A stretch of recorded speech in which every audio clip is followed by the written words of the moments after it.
excited? Excited. Okay, we're gonna start in. It's already starting to record. Oh, So I'm just gonna start. I think our cutoff time is 3 p.m. So okay. we're good. Okay. Deep breath in. Shruti Babu, welcome to Unscripted. Thank you. Thank you for having me. No, thank you so much for being here. I know your schedule is super crazy because not only do you have your social media that you're running, but you also are a mom of 2. And I know those kids get you running around with all these sports and activities. So thank you for being here. No, seriously, what an honor. And especially, it's Breast Cancer Awareness Month. Yes. We're both in pink. And Yes. just hopefully, hope to spread a lot of awareness with this podcast. Yes. And thank you for being here for Breast Cancer Awareness Month to talk about your journey, because I feel like this is going to be really special, and I'm already getting emotional thinking about it. The tissues are next to us. I know. Well, for people that are tuning in, can you please tell us about yourself, what you do, how long you've been in Austin, because you're an Austinite, and some extra details so people can get to know you a little better. Yeah, so my name is Shruti Babu, a.k.a. I call myself the unofficial mayor of Austin, Texas. Been here since 1997. Only if you were the mayor of Austin, Texas. One day. And so just moved here for college, fell in love with the city, never left. Married to my husband, and we've been together 25 years now. We have 2 beautiful girls, That's Ava and Gia, 13 and 11, and yeah, that's just a little bit about me. I got breast cancer in 2017, and we started using my Instagram page to help spread awareness, especially in our South Asian community where it's kind of really not talked about. Yeah, and that's how I found you too when I first moved here. Well, I was looking for creators, and then I saw your page, and I was like, oh my god, I want to connect with her. And 5 or 6 years ago, we got coffee, and I don't know, the rest was history. Yeah. Now we're here. And look at this beautiful friendship we've created. I know, that's amazing. I know. Well, thank you. I'm so happy you're here. Since your handle is pajama, we're gonna do a little icebreaker round. Since your handle is Pajama Mama, what's your go-to pajama vibe? Ooh, like what kind of pajamas do I like to wear? Yeah. Just something very simple, cozy. I tend to always just get something from Nordstrom during their sale. Yep. It's usually always black. And so just something short-sleeved, cozy. Love it. If we opened your notes app right now, what's the most random or funniest thing in there? Ooh, okay. I don't know if this is random, but I am super crazy organized, like by the hour. So I'll have like the month, the day, the hour. Like I can tell you exactly what I'm doing per hour almost every day. It's pretty sad now that I think about it. But It's not sad. It's just the way you work, and that's okay. I think my life is very hectic, and that's the only way I will operate. Yeah. So that's what you'll find. So you don't put it in your calendar. You put it in your notes. In my notes, which is interesting. Yes. Everyone thinks that. They think that it's just the craziest thing, but it just helps me. And then I think the most satisfying is I get to delete it. Yeah. As soon as I do, and it just feels like mission accomplished. Like, check. No, I love that, because when you do delete it, you're like, yes, I did that. Yes. I did that today. So today's schedule was probably by the hour, by the minute. Literally. Literally. What's one thing people would be surprised to know about you outside of being a mom, creator, and survivor of cancer? Ooh, what is one thing? I mean, I was born in India, and I love Bollywood, all things Bollywood. I feel like I'm still even though I've been in America, 45 years, I just feel like I'm just super Indian inside, and a lot of people don't realize that. So, yeah. Yeah, I mean, we relate on that. I was born in India as well. I didn't know that. Where in India were you born? Ahmedabad.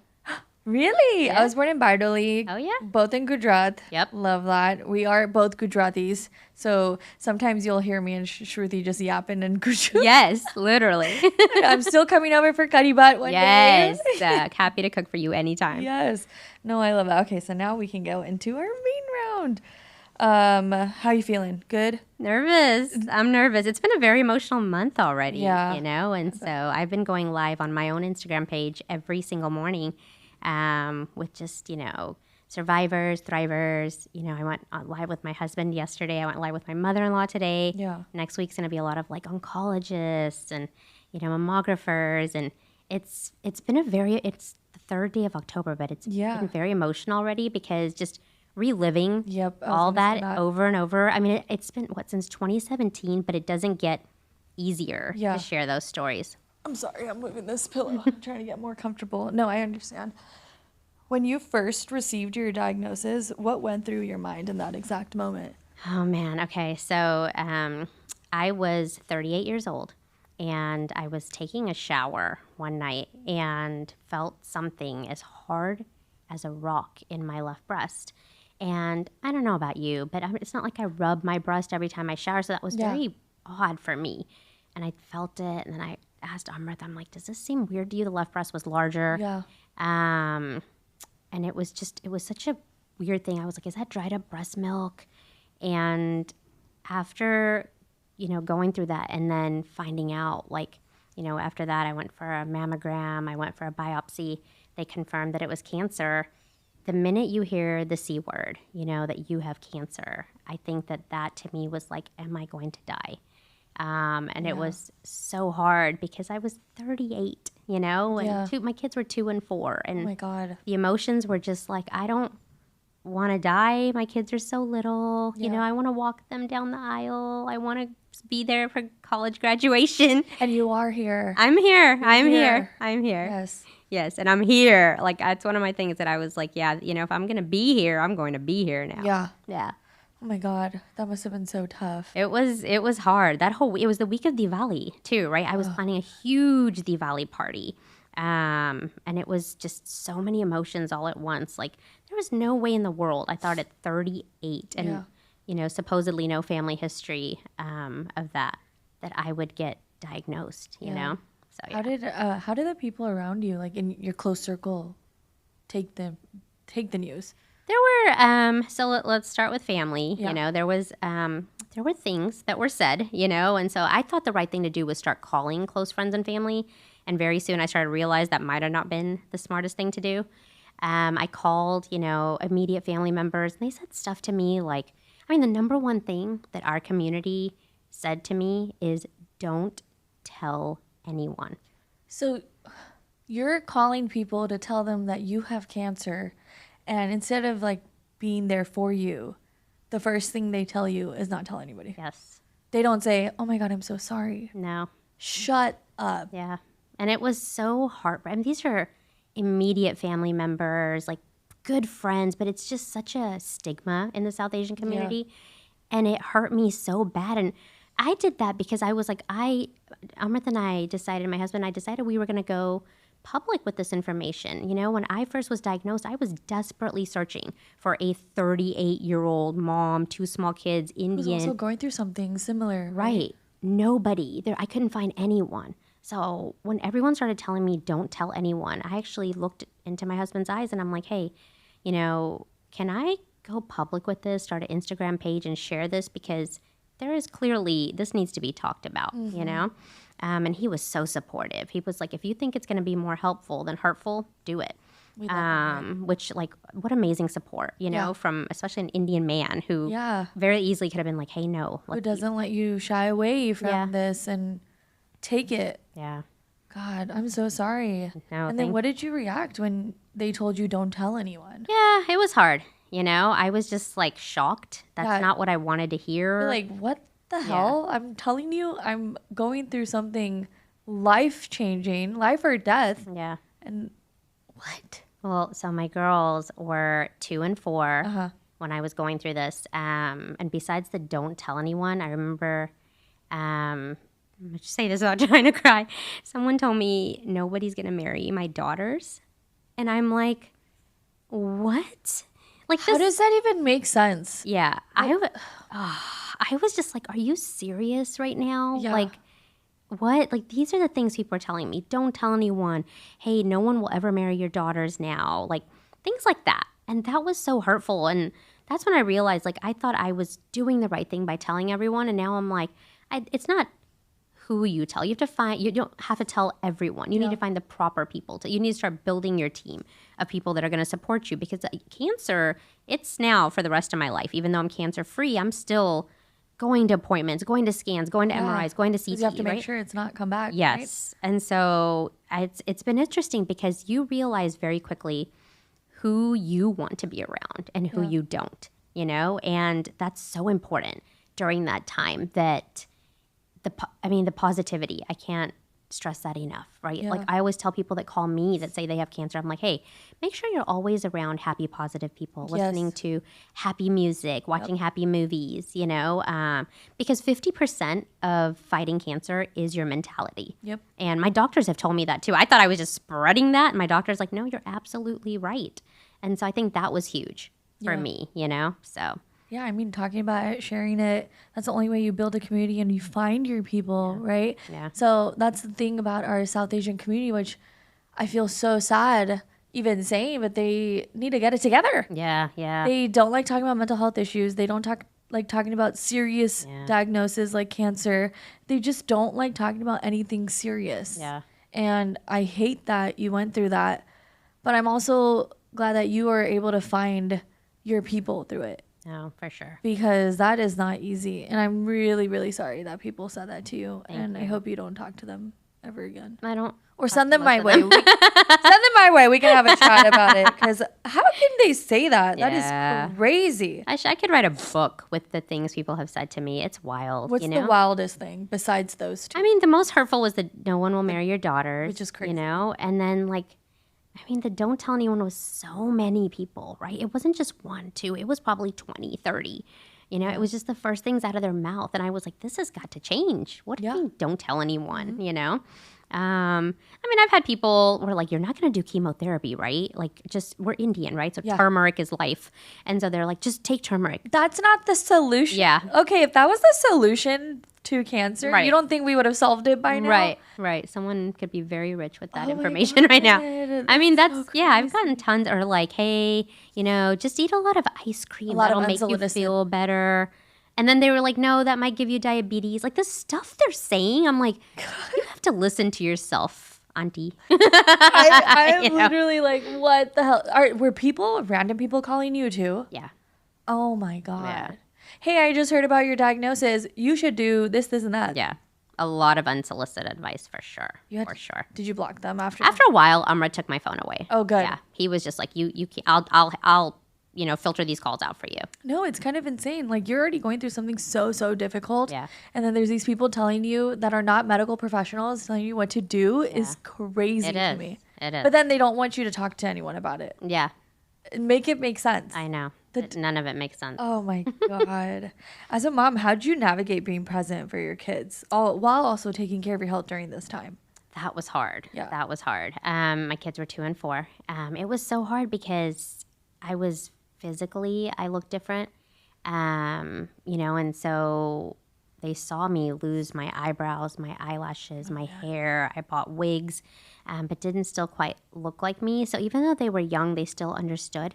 I tried to still attend as many events as I could go, but we have such a hectic life. We like to go to every Garba, every Halloween, every this, right? Every Diwali. For them, yeah. And that year I missed a lot, and I think they felt it because they're so used to oh, it's Halloween, we're going to do this. Oh, it's Diwali, we're going to do this. And there was a lot of times I couldn't do any of it. I did try. I tried to pick them up, sometimes after chemos and stuff, but man, that part, even just telling them, right? Yeah. Like the initial telling them mommy has cancer, was so hard. Did they understand? So Ava was 4. She understood a little bit. Gia, not really. But it's not even that they understood, they felt it, right? And they felt something off. You could see their little lip trembling when they were trying to talk to me and say something, and they didn't want to bother me. They didn't want to touch me. Because they didn't want to hurt you. Yeah. That was the hard, not being able to hug your kids, that was the hardest for me when they would come, they'd come running home and I just had these not port catheters, but these drains just sticking out of me and stuff. And I also looked different, felt different. Yeah. Yeah. So that was hard. And I'm crying already. I know. I'm trying to hold it back. Me too. Oh, fuck. That's so hard. I can't even imagine, because you're also fighting it, and you're also am I gonna survive this while going through that? Yeah. And then seeing your children watch you go through that. That was hard. For me, so it was, I was diagnosed in October, and then I started in December. I started my chemotherapies in December, and I was told that my hair was going to fall out. Yeah. And I was like, no, I may be the rare case it doesn't. I don't know why I did that to myself. So the doctor's like, hey, your hair is going to fall out after your second chemo. Start cutting it shorter, so Yeah. it's not as traumatic. And I didn't do that. Yeah. And I remember one night, it was New Year's Eve, and I was just combing my hair, and I just looked at my hairbrush, and it was just hair in this hairbrush. And I was like, oh my God, it's happening. Oh my God. And the hair is just falling out. And I was like, oh, so I just stopped brushing. I was like, I'm never brushing my hair again, you know? Yeah. And I went to New Year's Eve dinner that night and was like, all right. And then I called my hairstylist. I remember this video. And That's how so I found you. she's like, lives here in Austin, Texas. I've been with her forever. And I told her what was happening. And she's like, come in on Sunday. And, we'll take care of it. Because I was like, I have to shave it off now, like I was in denial. So it was Sunday morning. We had already booked this appointment, right? Let's say it was 10 a.m. That morning at 8 a.m., I get a call from India from a random person. I had no idea who this was, saying, I'm sorry, Shruti, but your dad just passed away. Shut up. My dad is 65. He was just visiting India, right? Like he was young.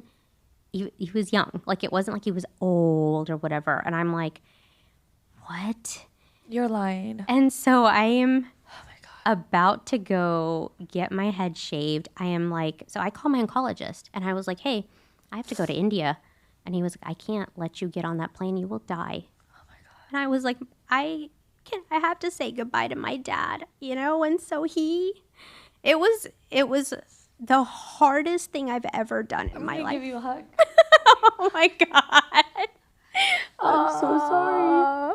And I'm gonna grab it. I knew these were going to come in handy today. You go first. Oh, this is why I've been avoiding doing this podcast with you for so long, apparently. But Oh my God. yeah. I'm so sorry. So I was like, okay. So I called my siblings. I'm the oldest. And I called my siblings who don't really speak Gujarati, they were born here, and told them like, hey, I need you guys to get to India. So I had not told them that he had passed, right? I was like, you guys need to get to India.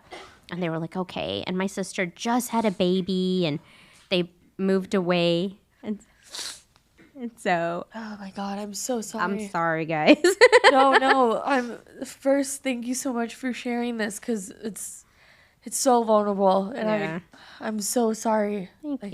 Thank you. Whew. I know. Sometimes I listen to myself say this and I'm like, was that me or am I sharing someone else's story? Like it doesn't feel real sometimes. Like it all happened so fast and so all together, that You didn't get to talk to him or anything.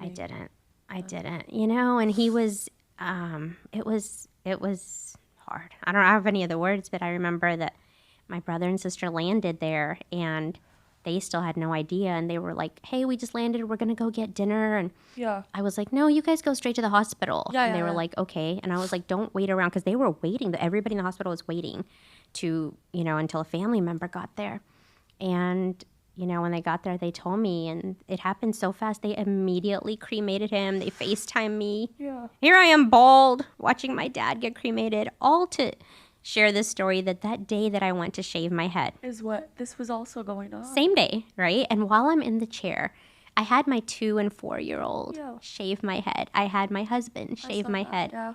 And something that was so interesting is that back in the days in India, the men would shave their when the hair dad dies. Yeah. when a family member dies. My dad did that when his dad died. Yeah. And here I am, 38 years old, Doing it. shaving my head. It was like for cancer, but it was almost like, this is for you, Dad. I couldn't be there, for you. And I had not gone back to India since then. I couldn't get myself to go back. And we went this last summer and we went to the city where he passed. And the day we left, there was a double rainbow in the sky. And I had lost it at that point. I was like, oh my gosh. And I was like, all right. He knew that I was there, Yeah. And it was just beautiful. I was like, thank you. I needed that, Dad, because it was almost like closure. I've always felt so guilty for never being there. It's not your fault, though. I need you I to know. know that. I know. You were also going through something where you couldn't even physically go on doctor's orders. It's Yeah. not like you, Yes. It's not like you didn't want to. Like that was not your fault. I know. That was a year. That was a year. I'm like, are we done? Do you want to take a break? No. Okay? Yes, Oh my I'm God. okay. I'm okay. I'm just a mess. No, you've made me a mess. The whole room is crying. The whole room is crying. Yes, but I need you to know how freaking amazing and strong. I know you probably hear it all the time, but you need to know, like, you really are Thank you. very, very strong, brave. All of the words that are in those synonyms, Thank because I wouldn't have been able to go through what you went through. So, and you know what? I couldn't have either. But I tell everybody that I didn't know how strong I am. It's one of my favorite quotes. You never know how strong you are until you need to be. Yeah. And like I said, now that I'm repeating this story back to you, it's just like, wait, did that really just happen? All of that, right? Yeah. Like back to back to back. Yeah. So yeah, it's wild. Like I don't think I could have. I was that strong, but I don't. If you don't have any choice, you have to be. You know, I know this is super freaking cliche, but God, universe, whoever only puts the strongest soldiers through these crazy things. Yeah, right? I've heard that. I hate that I'm that person. I hate it. I know, but it's also so true. And God, yeah, that's a lot. What a story, huh? And so, what's beautiful that's come of this though is that I always ask myself, why me? And I remember I had a conversation with my mother-in-law today. I went live with her on my Instagram, and she reminded me, she was just like, it was, at that time I was so mad. I was so angry. I was 38. Why did this happen to me? You have every right to be mad. Yeah. You know? And I think for me now, sitting in this chair in 2025 with you, having this conversation, sharing my story, I think I know the why me now, because I am able to share my story, help others, spread awareness. There is not a week that goes by where someone hasn't been like, hey, I got my mammogram. The amount of mammogram selfies that I get in my DMs makes my heart so happy. That's it's like, your why. It is my why. It is my why. And then in like Dallas, Texas, the first ever Gerban Pink started, a few years ago. And do you know how beautiful it is to see a room full of South Asians in pink, men and women. I love it. All there celebrating, of course, Navratri, but also breast Showing cancer up for awareness. breast cancer, And the men. Like it's changed. Like from it's changing so much. Yeah. The men come up to me now. The first year they were kind of hesitant. Yeah. And now the men say, because of you, I know how to help my daughter. Because of you, I was there for my wife. And it's huge because our Indian men, They're so scared. They are. Even have these conversations. They are. Or they shy away or say, no, it's not that serious. Yeah. And they just don't know how they feel it. I asked my husband, I did an interview with him yesterday, and I asked him, I was like, did you ever cry during this time? And he was like, yeah, I would always. Like, as soon as I left you, I would cry. He would never cry in front of me. I never knew he cried. Of course he did. I know, but I never of his life saw it. I think he didn't want to show you, because if he showed you, you would not stand a chance. Yeah. And he said that. You would literally break down. Yeah. Because he had to be your rock. He did. And he was. You were being your daughter's rock. Yeah. And your family's. And they had to see your strength. So he had to make sure that you saw his strength to lean on him. Yeah. God, that's... I know. It's been wild. Oh my God. It's been wild. I don't even know how to move on. I don't either. I'm like, what do we even talk about? What do we talk about now? I'm like wiping my eyes and blowing my nose. Well, thank you for sharing all that. That was something. It was good for me to say it. I think the more I say it, the more it helps me. Because like even just, I don't know if I've shared the double rainbow story, and it was... honestly, I didn't know about your dad in this detail. Really? Yeah, until like you shared. Yeah. I know you talk about it, but like brush on it, but I don't think I've heard it in this detail. Yeah. And I did not know that. So yeah. That was a surprise for me too. It was a wild year for sure. And look at you reclaiming yourself now. Trying. You're doing your best and you're showing up not just for yourself, but like you said too, for other women that are might go through this or are going through this. And I still need to go get my mammogram, but I feel like they don't even let you now until like you have an issue. So Well, how old are you? I'm 32. So I tell women, I was like, I was 38 when I was diagnosed, and now the age is 40. But I actually, anytime anyone messages me and they're like, I want to, like my mom was diagnosed, my grandma was diagnosed, my aunt was diagnosed, but I'm only 32. I was like, hey, I actually have 3 little ways for you to go and do it. And tell us the hacks. Yeah. Oh, wow. Okay. I don't know if doctors listening are going to like this, but I'm going to tell you. I think everyone will be like, yeah, that's fine. Because it's hard in this healthcare system It is. to get through anything. So. And that's why I do it, because had I waited, I was 38. Yeah. Had I waited till I was 40, I was already at stage 2. Oh my God, you would have been, It scares me to think, would I still be here if I had waited? Like, that's the flaw in our healthcare system. And anytime anyone messages me, my first thing is do not wait. Do not wait. Yeah. So if you're 40 and below, I'll always tell you, like, number one, you just call your insurance and you tell them that you want something called a baseline mammogram. Use those words. So insurance can bill you that way. That's a mammogram that they will do, for you before the age of 40. Okay. And so that's the best way. And I'm always like, if that doesn't work, we are going to call our doctor and we're going to say, I have pain in my breast. They both, and pain usually warrants an ultrasound, if not even a mammogram. Okay. I hate that I have to do that, No, but I also don't hate that I have to say that. We have to hack the system to get ahead of things. And sorry, doctors that are watching. And so, honestly, I think a lot of doctors would agree. So I think so. And a lot of them have said that. They're like, thank you. A lot of doctors have told me too, if you ever need to, just say you have family history as well. So my third tip is I tell people, call your doctor's office and I always say, pick someone that doesn't exist. So if your dad doesn't have a sister, call them and say, my dad's sister was just diagnosed with breast cancer. We now have a family history of it. All of us are getting checked. I need to make an appointment. One of those 3 ways has to work, and I encourage so many people to do it. And if you even knew how many women reach out to me under 40 that have done that and said, because of you, they found a lump because of your ways. And it gives me chills every time. 32-year-olds. I had a 20-something-year-old. And I'm like, what? And my DMs used to be people in their 40s, 50s, 60s.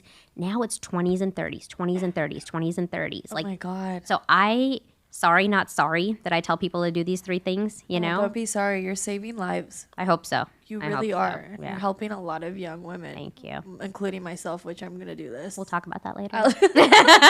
You're like, why I'm going to hold you accountable. She's been telling me for like 4 years. I'm so bad. I'm sorry. Well, you're not 40 yet, but yeah. Yes. But yeah, baseline for sure, Karishma. After everything we talked about, what do you wish people around you had done differently to support you during that time?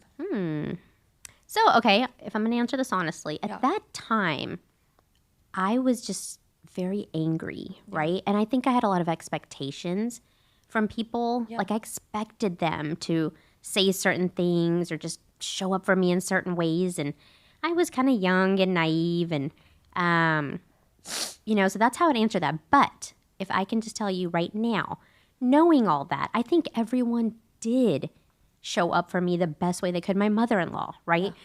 Her love language is cooking. So she cooked for you. She cooked for me. She took care of my kids. Amrit told me every day how gorgeous and beautiful I am. And if you saw the pictures of what I look like. No, you were. Okay, I saw the pictures. Thank you. But there were moments, right? With like those pictures, I put on some makeup and stuff, but man. But of course, you lost your hair. You're losing weight. Yes. Eyelashes, eyebrows. I mean, everything that makes a woman feel sexy. Yeah. And for your husband, you want to look your sexiest. And here's this guy seeing his wife look like this, right? And the fact that he'd still look me in the eyes and tell me how gorgeous and beautiful I am, like, that's what he knew how to do. What a king. Yeah. He's my rock. He's amazing. Well, what are also other things, like if I were to support a friend, what words would they want to hear? Because I know when you're going through tough things, you sometimes either want support, like, oh, I'm here for you, or sometimes I don't want to talk about it. That is such a good question. A friend and I just talked about that. One of my friends in Austin was diagnosed as well, and we talk about this a lot. Yeah. So one thing we both decided that because people ask us this all the time. I think it's honestly asking them what they need. Yeah. And that was one thing I should have done, or I wish people would have done for me, like, hey, what do you need? Or one thing I do for friends, like if I find out that they were diagnosed, I give them 3 options, like, hey, coming over to your neighborhood today, I can A, drop off a pizza, B, take your kids out to the park, or C, something, right? Like give them 3 options to where they get to pick. Yeah. There's so many ways to show up for people. You can send a care package, right? You can send them fuzzy slippers and fuzzy rope, fuzzy Just to blanket. feel comfortable. Yes, yeah. Because they're going to be home. Just knowing who that, sometimes it's as simple as a handwritten note. Yeah. Sometimes it's just showing up at their doorstep. I just feel like everyone does have the best intentions. I just don't know where to start. That, and I think for me, I didn't realize that people were doing the best that they could. And I think I would take it personally, I think I was really angry at that time. You had a lot going on. A lot. My mother-in-law reminded me today how angry I was. And I was like, oh yeah, I remember that. I mean, you also lost someone really important in your life. And also going through your own journey. Yeah.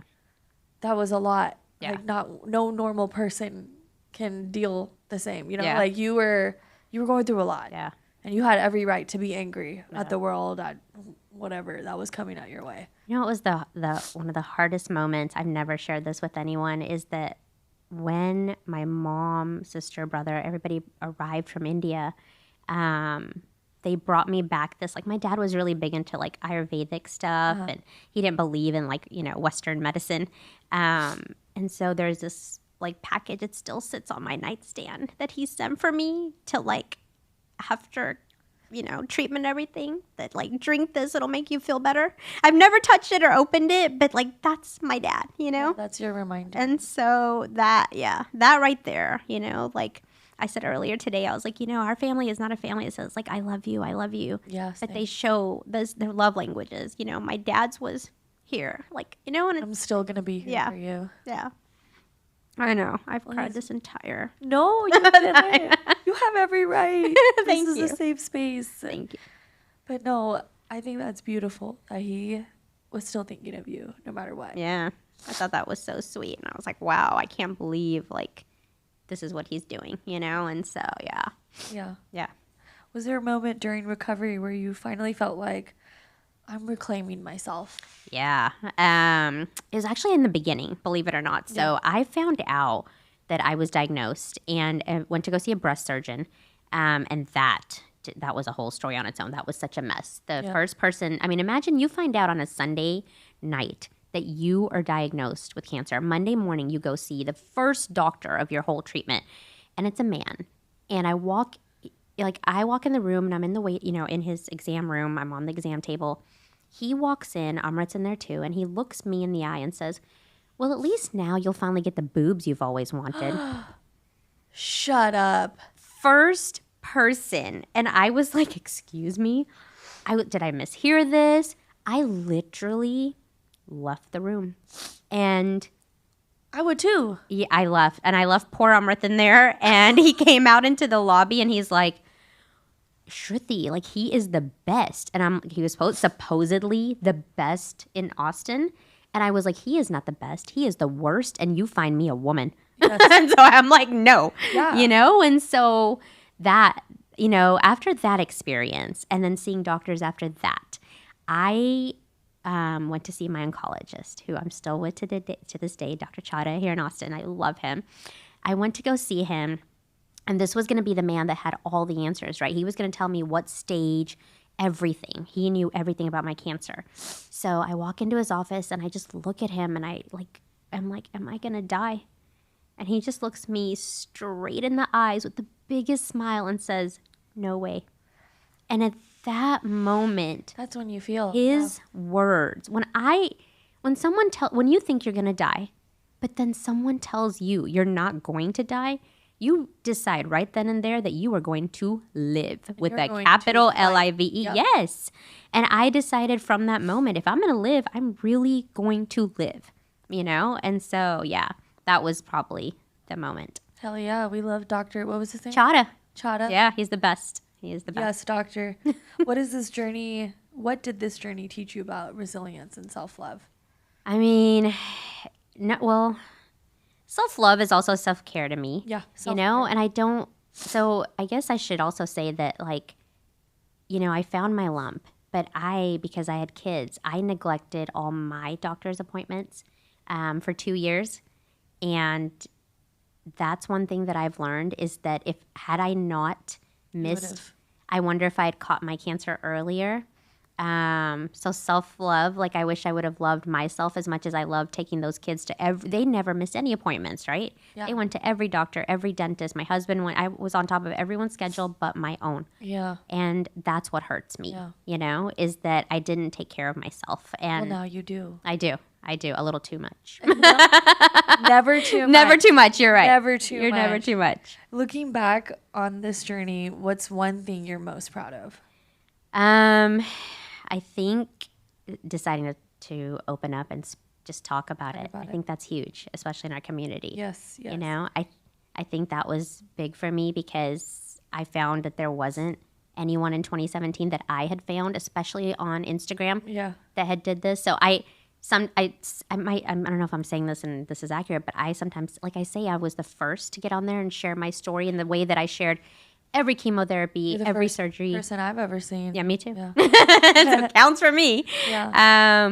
But after that, so many people started sharing. They're sharing bald pictures. Yeah. You know, I had made it more comfortable for others to even say the word breast cancer. You know, and that was really cool for me. That was a cool moment. No, I love that. And speaking of community, tell us about SAMOSA. What does SAMOSA stand for? So SAMOSA. And what inspired you to create it? Yeah, sorry. So SAMOSA, it stands for South Asians Meeting Other South Asians. Which was so clever. I did not come up with a name. I will 100% tell you that. I've heard it before. And so the community that I wanted to build, I saw that like on my own Instagram page, there were women that reached out to me on a daily, like, hey, I just started a business. I'd love to tell you about it. Hey, you know, I just moved here. I don't know anyone. Hey, do you want to get a coffee? This, that, right? Especially women in their 30s, 40s, 50s. It's hard for them to make friends as adults. Yes. Women that are new mothers feel so lonely. So there was this like whole group of people that I felt, especially on my page, that I was like, I can't meet all of you. Yep. But let's just bring everyone together one night. And I mean, that's the best way to connect and create. So. Yeah. And that's what I did. I hosted an event here in Austin. It was 50 people, and it was beautiful. Like, people were creating WhatsApp groups after that. People had went to dinner after that together. Last weekend, I went to Gerba here in Austin, and a few of the girls were like, oh, like a few of us that met at your event are here tonight together. And I'm like, that is what it's all about. Yes, you know? I love that. And it was such a hit that like the very next day I got a call from someone asking if I could bring it to Houston. Yeah, and then you went to Houston. And then another one's coming up soon, right? In Dallas, yeah. In Dallas. What are you doing a Texas tour right now? I'm doing the Texas tour, and then we've already picked other major cities, so we're doing it. How does your own journey tie into this mission of bringing people together? Wow. I think because I've wanted to spread awareness within the South Asian community. Yeah. And SAMOSA is all about South Asian, especially women. It's mainly the women that I get together right now. And I think it was just that. It just felt so natural, you know? Like I had already built that community. And so it's just, you know, my followers on Instagram already just, you know, aligned. And now they're the ones that come to the SAMOSA events. Yeah, I love it. And what's been the most rewarding part about seeing SAMOSA grow and the connections it's created? That, you know, like I think like people that DM me and say like, hey, you know, thanks to you, I went to go try this new restaurant with a girlfriend that I met at your event. I've also paired up like business people. So what I have people do when they come to these events, I'll give them a name tag and say, not only put your name, but if you have a business, Instagram name. So I'll read those as they're, you know, writing it. And if I see like someone that writes model, or if I'll see someone that creates, you know, clothes, I'll pair them together, you know, and I'll say, hey, have you met so-and-so? Or if a baker wants to meet, you know, a someone, or I'm like, I kind of pair people up together in the room too, because I'm like, this would be a beautiful connection. So basically, you're telling me that you're also a matchmaker. For South Asian women, yes. And so that if someone needs a biodata studied, send it to Shruti. Maybe. I'll take the fee. There we go. And you can connect someone too in that way. There we go. Honestly, maybe you can get into matchmaking. Oh man, that seems like a lot of work. All right, now like a little fun little round just to play a little game before we end our podcast. Well, I do have one more question that I didn't send to you. Okay. Oh gosh. But after I finish this. Okay. Okay. This or that round. Chai or coffee? Chai. Early morning or late night creative energy? Early morning. Yeah, you are an early riser. Very I'm up early till morning. like 2 a.m. texting her, and I was like, oops, I don't think this is a good time. Yeah. Bollywood movie night or just a regular Netflix? Bollywood movie night. Yeah. All day, every day. Same. What's your favorite Bollywood movie? Kabhi Khushi Kabhi Gum. I can watch that every day of my life on repeat. I love K3G. Yeah. What was your favorite moment in that movie? Oh, so many. That movie just makes me cry Every and time. cry. It also pisses me off. Like, why would the dad do that? You know? That, and then like, you know the moment where Kajol stands up there, like where they're singing the anthem? Yes. I cry every time because it's so beautiful, and she runs to her son. The other day I was laughing at it because I was like, in reality, if that were happening, I'd be like, damn, that's crazy. Yeah. Yeah. Dressing up or staying cozy in pajamas. Pajama mama. Yeah. Mom life hacks. Meal prep or takeout savior? Oh, so I do both. I mean, meal prep. I'm a good meal prepper, so Yeah. I'd say meal prep. Austin tacos or Austin barbecue? Austin tacos. Yeah, same here. But you're Austinite, so Yeah. I thought that was a tough one. That was a tough one. So last question before we end. If you could leave one message for women, whether they're battling illness, motherhood, or just trying to find themselves, what would you want them to carry with them? Wow. I think what the one message like applies to everyone is who you hang out with is so important. Who you surround yourself with, cancer or no cancer, anything you're dealing with, right? Like just always hanging out with happy, positive people. Yeah. Like I said, listening to happy, positive music, that just makes such a difference. Just really see who your circle is around you and how your mood is around certain people. And it's okay, like you don't have to cut them out forever, but just kind of Take a step back. take a step back. Yeah. Yes. No, that's really good advice. Thank you. Well, thank you so much for being here, and thank you for making me cry. I'm so sorry. Thank you for having me. This was so beautiful. Thank you. I really, really appreciate you, and I'm so grateful. Thank you. I love you. Love you too. And I love you guys so much. I hope this episode you take away some little thoughts from us. Okay, thank you.